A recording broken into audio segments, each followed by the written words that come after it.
নমস্কার বন্ধুরা, অভিনব চৈতিস ব্লগে তোমাদের সবাইকে আবার একবার স্বাগত জানিয়ে আজকে নতুন আর একটা ব্লগ শুরু করছি। আজকে মঙ্গলবার, ঘড়িতে এখন প্রায় 10টা 20 মতো বাজে। আর সকালে দিনটা শুরু করছি, মানে ব্লগের শুরুটা হচ্ছে তোমাদের সঙ্গে একদম জল খাবার নিয়ে। জানো তো, আজকে প্রায় মাস দুয়েক বাদে একটু মুড়ি নিয়ে বসেছি। জলখাবারে আগে প্রায়শই এইটাই খাবারটা খাওয়া হতো বেশিরভাগ দিন, কিন্তু এখন মুড়িটা একটুখানি বন্ধ করে দিয়েছি খাওয়া। প্রায় বলা যায় 2-2.5 মাসের ওপর হয়ে গেছে মুড়িও খাই না। জলখাবারটাও একটু অন্য রকম বদলে দিয়েছি।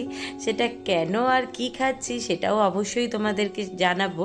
তার আগে অনেক দিন বাদে বেশ শশা, চানাচুর, নারকোল, ঝুরি ভাজা, ছোলা সব দিয়ে একটা মুড়ির চাট মাখিয়ে খেতে এত দারুণ লাগছে যে কি বলবো। তোমাদের দাদাকেও কিন্তু জলখাবারে মুড়িয়ে দিয়েছি, কিন্তু ওনার একটু এই মুড়িটাও চামচ করে খেতে উনি ভালোবাসেন। তো দুজনে জলখাবার খেতে খেতে একটু গোপাল ভাঁড় দেখে চলে এসেছি রান্নার দিকে। মুড়িটা খেতে একটু সময় লাগে, কিন্তু কি করব, একটু ইচ্ছা হচ্ছিল আজকে খেয়ে নিলাম। কাজের তাড়াও রয়েছে, রান্নারও আজকে সেরকম কিচ্ছু জোগাড় হয়নি। ছেলে স্কুলে বেরিয়েছিল যখন সকালবেলা, ওর মতো একটুখানি প্রেসারে আলু, চাল, ডাল সব দিয়ে সিটি দিয়ে একটু গলা গলা ভাত করে দিয়েছিলাম। ওটা ঘি দিয়ে আর ডিম সেদ্ধ দিয়ে খেয়ে বেরিয়েছে। আর এদিকে আজকে বাজার থেকে এনেছে এঁচোড়। অসময়ের এঁচোড়, জানি না কেমন হবে, কারণ এখন তো এঁচোড় পেকে সব কাঁঠাল হয়ে গেছে। তাও তোমাদের দাদা আজকে বাজার থেকে এঁচোড় পেয়েছে, তো এঁচোড়টা নিয়ে এসেছিল। ঠিক আবার এঁচোড় করলে শুধু এঁচোড়টা খুব একটা ভাত দিয়ে খেতে ভালোবাসে না, ও আবার এঁচোড়টা চিংড়ি মাছ দিয়ে রান্না করলে খেতে পছন্দ করে। তো আজকে যেহেতু মঙ্গলবার, ও বাড়িতে এসে বিকেলে খাবে, তো ওই জন্য দাদা এই যে চিংড়ি মাছ আর এনেছে মৃগেল মাছ। বেশ বড় ভালো মৃগেল মাছ পেয়েছিল, সেই কাটিয়ে এনেছে। আর চিংড়ি মাছ, এঁচোড় চিংড়ি আর এই মৃগেল মাছটার একটু ঝাল করে নেবো, আর ভাত। আর কিছু রান্না করব না, কারণ এঁচোড় চিংড়িটাতে একটু গ্রেভি থাকে, ওই দিয়ে আর মাছের ঝাল দিয়েই ভাত খাওয়া হয়ে যায়। যদিও আলাদা করে রোজ রোজ ডাল খেতেও ভালো লাগে না। তো এখানে ভাতের হাঁড়িটা রেডি করে রেখেছি, ভাতটা 1 ফুট করেই আর কি নামানো আছে, বাদ বাকিটা পরে করব। ওখানে এঁচোড়টা কেটে নিয়ে প্রেসারে সিটি দিয়ে রেখেছি। আর এবার আগে আলুটাকে ভেজে নিচ্ছি। অল্প করে একটু আলু দিয়ে করব, মানে আলু তো দিতেই হবে, কারণ আলু ছাড়া আবার শুধু এঁচোড়টা রিক ঠিক খেতে ভালোবাসে না। তো ওই জন্য একটুখানি আলু দিয়েই করব। আর এই যে এখানে প্রেসারে এঁচোড়টা সেদ্ধ হয়ে গেছে। একটুখানি সামান্য হলুদ আর একটুখানি তেল দিয়েই সেদ্ধ করি, তাহলে প্রেসার কুকারের গায়ে না এঁচোড়ের ওই যে আঠাটা সেটা লেগে যায় না, বা লেগে গেলেও মাজতে খুব সুবিধা হয়, বেশি কষ্ট করে মানে ঘষা মাজা করতে লাগে না। আর এখানে চাটনি তো করাই ছিল, সেটাও একটু ফ্রিজ থেকে বার করে রেখেছি। দুপুরবেলা এই মেনু, তার সঙ্গে 2-4টে উচ্ছেও আছে ফ্রিজে। ভেবেছি যদি সময় পাই তাহলে উচ্ছেটাকে নয় প্রেসারে সিটি দিয়ে উচ্ছে আলু মাখা করব, আর না হলে একটু উচ্ছে ভাজা করে নেব। মাছগুলো ধুয়ে পরিষ্কার করে নিয়েছি, তার সঙ্গে একটু লঙ্কার গুঁড়ো, হলুদ গুঁড়ো, লবণ আর একটু লেবুর রস, 2 রকম মাছই মাখিয়ে রেডি করে নিয়েছি। এবার ঝটপট করে এই যে এখানে পেঁয়াজগুলো কেটে, রসুন কেটে রেডি করা আছে। মশলাটা একটু মিক্সিতে ঘুরিয়ে নিয়ে এসেই ঝটপট করে গ্রেভিগুলো বানাবো। গ্রেভিগুলো না আজকে যেহেতু এঁচোড়টা পেঁয়াজ আদা রসুন ছাড়া তো ভালো লাগবে না খেতে, সেটাতে দিতেই হবে। তো মনে করেছি এঁচোড়টা যখন পেঁয়াজ আদা রসুন দিয়ে হচ্ছে, তখন আর মাছটা আজকে পেঁয়াজ দিয়ে করব না, তার বদলে একটুখানি সর্ষে, পোস্ত, কাঁচা লঙ্কা এইসব দিয়ে মাছটা বানিয়ে নেব। আর এখানে এঁচোড়ের জন্য একটু গোটা গরম মশলা রেডি করে রেখেছি। একটু গোটা জিরে, দারচিনি, ছোট এলাচ, লবঙ্গ, জয়িত্রী, আর তার সঙ্গে একটু হিং, এটাই দেবো ফোড়নে। আলুটাও মোটামুটি লাল করে ভেজে নেওয়া হয়ে গেছে। এটাকে তুলে নিয়ে তারপর গোটা গরম মশলাটা ফোড়ন দিয়ে, মশলাটাও মিক্সিতে পেস্ট করে নিয়েছি, ভাজতে দেবো। ওখানে একেবারে পেঁয়াজ, আদা আর রসুন, কাঁচা লঙ্কা সব একসঙ্গেই পেস্ট করেছি, তাহলে ঝটপট হয়ে যাবে। দাদা যদিও আজকে বেরোতে একটু লেট, মানে আজকে বেরোবে 2টোর সময়তে, তা হলেও রান্নাটা যত তাড়াতাড়ি সেরে নেওয়া যায়, কারণ রান্না করাটাই তো আমাদের মতো শিল্পীদের একটা কাজ নয়, আমাদের সংসারে তো প্রচুর রকম কাজ সাজানো থাকে। তো শিল্পী বলছি এই কারণেই, কারণ সংসারের সত্যি কথা বলতে সবচেয়ে বড় শিল্পী কিন্তু আমরাই, মানে মেয়েরা। আমরা পারি না এমন হয়তো অনেক কাজই নেই, আর সেই রকম না পারার কাজের লিস্টে এরকম হঠাৎ করে কিছু মানুষ বাড়িতে এসে গেছে, কিভাবে কি ম্যানেজ করে তাকে কি খেতে দেয়া যায়, বা বাড়িতে কখনো কোনো কারণবশত কিছু, যেমন 2টো বাসন একসঙ্গে থাকলে ঠোকাঠুকি লাগে, সেরকম বিভিন্ন সময় নানা দ্বন্দ্ব বিবাদ লেগেই থাকে। সেইটাকে কিভাবে কাটিয়ে নিজের গা বাঁচিয়ে পিঠ ছেড়ে দোষটাকে যারই হোক না কেন মিটিয়ে কথাটাকে চেপে দেওয়া যায়, বা কখনো হয়তো সংসারে সমস্ত জিনিস আনার থাকার পরেও হয়তো কিছু জিনিস বাড়ন্ত হয়েছে, সেটা বলতে ভুলে গেছি, বাজার থেকে 2বার ঘুরে আসবার পরেও আবার 3বারের বার পাঠাতে হবে, সেটা কিভাবে ম্যানেজ দিয়ে বলে বুঝিয়ে পাঠানো যাবে। এই সমস্ত ছোটোখাটো মানে শিল্পকলা কিন্তু আমাদের থেকে বেটারভাবে আর কেউ ম্যানেজ করতে পারে বলে আমার মনে হয় না।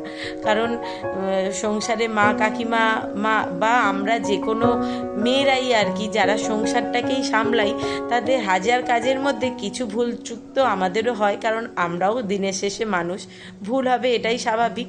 কিন্তু ভুল হলে বকা খেয়ে শুধু শুধু মাথা গরম করে কাজটা বিঘ্নতে দেয়া যাবে না, মানে ওটাকেই হাসি মুখে কীভাবে মানিয়ে নিয়ে কাজটাকে সুন্দরভাবে উতরে দিতে পারি, সেটাই আমাদের সবচেয়ে বড় শিল্পকলা। যাই হোক, কথা বলতে বলতে এখানে এঁচোড়ের মশলাটা বেশ সুন্দর করে কষানো হয়ে গেছে, একটুখানি শুকনো হয়ে গেছিলো বলে সামান্য জল দিলাম, দিয়ে আবার কষাতে শুরু করেছি। পেঁয়াজ, আদা, রসুন, কাঁচা লঙ্কা তো ছিলই, তার মধ্যে স্বাদ মতো লবণ, মিষ্টি, হলুদ, লঙ্কা, একটু জিরে গুঁড়ো, ধনে গুঁড়ো, টমেটো সব দিয়ে ভালোভাবে কষিয়ে নিয়েছি। আর তখন ফোড়নেই বলেছিলাম একটুখানি হিং দিয়েছি, কারণ হিং দিলে না আমার মতে মনে হয় নিরামিষ আর আমিষ 2টো রান্নাতেই বেশ আমার একটু টেস্ট লাগে। আবার হিংও কিন্তু সাংঘাতিক জিনিস, যতটা পরিমাণ মতো দিলে টেস্ট বাড়ে, স্বাদ গন্ধ দুটোই ভালো লাগে, সেরকম যদি একটু 19-20 বেশি হয়ে গেছে, তাহলে এত বাজে তিতকুটে খেতে লাগে, সে রান্নাটার মুখে দেয়া যায় না। এই জিনিসটা হয়তো সব জিনিসের ক্ষেত্রেই সমান, যে কোনো রান্নাতেই দেখবে হলুদ হোক, লবণ হোক, লঙ্কা হোক, পরিমাণ মতো দেয়া গেলে সব রান্নাই ভালো। যদি বেশি হয়ে যায় তাহলে কোনো রান্নাই ঠিকঠাক মানে স্বাদের হবে না, রান্নাটাও নষ্ট হবে, খাওয়া যাবে না, আবার কম হলেও ঠিকঠাক টেস্ট পাওয়া যায় না। এখানে চিংড়ি মাছগুলো ওই মশলাতে দিয়েই ভালোভাবে মানে ভেজে বলতে পারো, বা মশলাটার সঙ্গেই কষিয়ে নিয়েছি। তারপর আলুটা দিয়েও কষিয়ে নেওয়ার পর এঁচোড়গুলো ঢেলে দিয়েছি। এবার ভালোভাবে সমস্ত কিছু একসঙ্গে মিশিয়ে নিয়ে একটু উষ্ণ গরম জল করে রেখেছি, জলটা দেবো, আর নামাবার সময় একটু ঘি, গরম মশলা দিয়ে নামিয়ে নেবো। সেই সঙ্গে একটু ভাজা মশলাও করা আছে, সেটাও দেবো ভেবেছি। এঁচোড় তো একটু বেশ সুন্দর করে, মানে যেটা বলে এঁচোড় মানেই গাছ কাটা, কিন্তু আমার কাছে সেটা না হলেও এঁচোড়টাও একটু রসিয়ে কষিয়ে মাংসের মতো রান্না করলে খেতে বেশ ভালোই লাগে। আর এই এঁচোড়টা তো আবার তোমাদের দাদার সব কিছুর সঙ্গে ভীষণ ভালোবাসে, মানে ভাত দিয়ে করলেও, চিংড়ি মাছ দিয়ে রান্না করলে খেয়ে নেয়, আবার রুটি দিয়েও এঁচোড় আলুর বেশ একটু মাখা তরকারি করলেও সে ভীষণ পছন্দ করে। তরকারিটা হয়ে গেছে, নামিয়ে নিয়ে মাছগুলো ভাজতে শুরু করে দিয়েছি। এই যে বেশ সুন্দর একটা সেন্ট বেরিয়েছে, আর তার সঙ্গে গড়গড়ে একটা লাল লাল রঙও হয়েছে। এখানে মাছটা ভাজা বসিয়ে দিয়েছি। চলো এবার মাছের মশলাটা রেডি করে নেবো, তাহলেই মাছের যেহেতু সর্ষে পোস্তর ঝাল খুব একটা সময় লাগে না একেবারেই, কারণ পেঁয়াজ হলে সেটা তো একটুও তেলে ভাজতে কষাতে সময় লাগে, কিন্তু সর্ষে পোস্তটা তো বেশিক্ষণ তেলে নাড়া যায় না, তাহলে একটু তিতকুটে ভাব এসে যায়, যতই সে লবণ দিয়ে বাটা হোক না কেন। তো এই রান্নাটাতে একটা জিনিস হয় কি, একটুখানি মাছটা ভালো করে ভেজে নেওয়া থাকলে একটু কালো জিরে কাঁচা লঙ্কা ফোড়ন দিয়ে, আর এই যে এখানে 2 রকম সর্ষে আর তলায় রয়েছে পোস্ত, সেটা দেখা যাচ্ছে না, একটা কাঁচা লঙ্কা আর একটু লবণ দিয়ে পেস্ট করে ওটা ঢেলে আর মিশিয়ে নিয়ে নামিয়ে নিলেই মাছের ঝাল রেডি। আজকে রান্না তো মোটামুটি হয়ে গেছে, এখন ঘড়িতে 12:30 বাজতে যায়, খুব আর হয়তো মিনিট 5-7 বা 10-এর মধ্যে কমপ্লিট হয়ে যাবে। তারপরে রান্নাঘর গুছিয়ে পরিষ্কার করে সবচেয়ে বড় যে কাজটা সেটাই আজকে সারা হয়নি, মানে হচ্ছে যেটা না হলে মনে হয় সারাদিন ঘরের কোনো কাজই সারলাম না, বিছানা তোলা।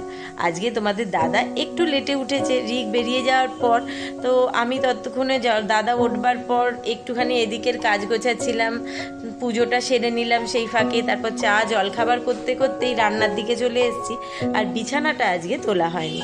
তো এখন আর তুলতে যাব না, রান্নাটা কমপ্লিট করে কয়েকটা বাসন পড়েছে সেগুলো ধুয়ে গ্যাস পরিষ্কার করে নেব, তারপর সময় পেলে বিছানাটা তুলতে যাব। আর না হলে দাদাকে একেবারে খেতে দিয়ে তারপর যাব বিছানাটা গোছাতে। এই একটি কাজ যেটা ঘরের মধ্যে না হলে আমার যেন কেমন একটা মাথার যন্ত্রণা হতে থাকে, সারাক্ষণ মনে হয় মাথার মধ্যেই একটাই কথা ঘটছে, আজকে ঘরটা পরিষ্কার হলো না, বিছানাটা কেমন হয়ে রয়েছে। আর দেখতেও বড় বাজে লাগে, হঠাৎ করে কোনো মানুষজন এসে গেলে ভাববে কি এরা কি সব জঙ্গলে বাস করে নাকি ঘর দোরগুলোকে পরিষ্কার করে না। যাই হোক, মাছের মশলাটা রেডি করে নেওয়া হয়ে গেছে, মাছগুলোও দিয়ে দিচ্ছি। এবার মশলার সঙ্গে মাছগুলোকে ভালোভাবে একটুখানি নাড়াচাড়া করে আর নামিয়ে নিয়েছি। এটা এবার ঢাকা দিয়ে রাখি, দাদা আসলে খেতে দেওয়া যাবে, ততক্ষণ গ্যাসটা চলো পরিষ্কার করে নিই।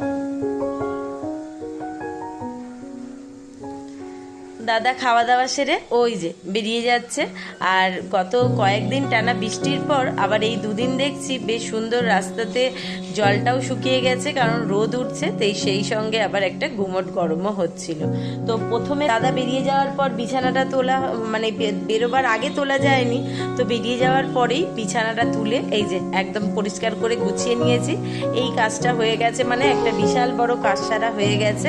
এইবার যাব, সমস্ত কাজ মোটামুটি গোছানো হয়ে গেছে, এবার নিজের খাবারটা গুছিয়ে নিয়ে খেতে বসার পালা। যদিও একা একা এই সময়টা বড্ড খারাপ লাগে, ভাবি যে একটু কাজকর্ম গুছিয়ে নিয়ে দাদার সঙ্গেই খেতে বসবো, সেটা আর কোনোদিনই হয় না, রোজই একা একাই দুপুরের খাবারটা সারতে হয়। এই যে বাসনগুলোও ধুয়ে পরিষ্কার করে নেওয়া হয়ে গেছে, আমি খেয়ে উঠে ওগুলো জায়গায় তুলে ঝরবার জন্য এই গামলার মধ্যে দিয়ে রেখেছি, আর গ্যাসও মুছে পরিষ্কার করে নেওয়া হয়ে গেছে। এইবার নিজের খাবারটুকুনি বেড়ে নিয়ে বসার পালা।